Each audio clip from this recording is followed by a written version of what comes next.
তোমার বাড়ির লোকেদের মান সম্মান রক্ষার দায়িত্ব যেমন আমার ছিল, তেমন তেমন আমার বাড়ির লোকেদের মান সম্মান রক্ষার দায়িত্ব তোমার।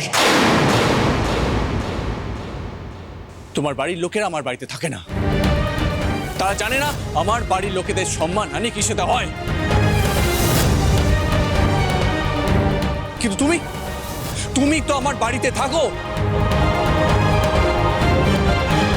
তুমি জানো, সবকিছু জানতে। তুমি যখন জানতে তোমার বাড়ির লোকেরা এরকম ছেঁড়া জামা কাপড় পরে এরকম ফালতু একটা গানে স্টেজে উঠে নাচবে, তখন তুমি আটকাওনি কেন? উল্টে উল্টে আবার সিটি মারতে যাচ্ছিলে। আমি তোমাকে আটকে দিয়েছিলাম বলে তাই। আমার কিছু খারাপ লাগেনি তাই আমি তাদের আটকাইনি। চুপ করার উপায়, গলা নাবিয়ে কথা বলো। আর আর তোমার খারাপ লাগবেই বা কেন? বাইরে থেকে তুমি যতই পালিশ করে থাকো না কেন, ভেতর থেকে তুমি মানুষটা একই আছো। তুমি একটুখানিও বদলাওনি রূপাই। তুমি সেই বাস ড্রাইভার রূপাই এখনো রয়ে গেছো। বাস ড্রাইভার রূপাই এখনো রয়ে গেছো। বাস ড্রাইভার রূপাই এখনো রয়ে গেছো।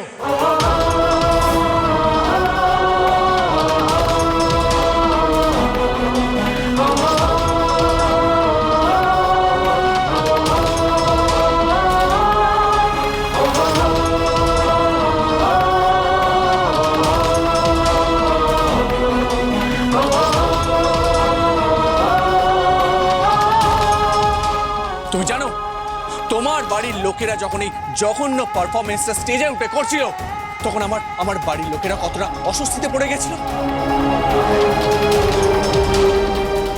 আমি অস্বস্তিতে পড়ে গেছিলাম রূপাই। আবার তুমি এখানে দাঁড়িয়ে জোর গলায় কথা বলছো। আমি যদি তোমার জায়গায় থাকতাম না, তাহলে মাথা নিচু করে এখান থেকে স্ট্রেট বেরিয়ে যেতাম। রেহান, এইভাবে কেউ কথা বলে?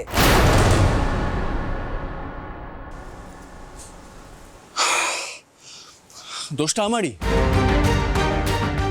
আমারই। আমার পুরো ব্যাপারটা প্রথম থেকে মনিটর করা উচিত ছিল।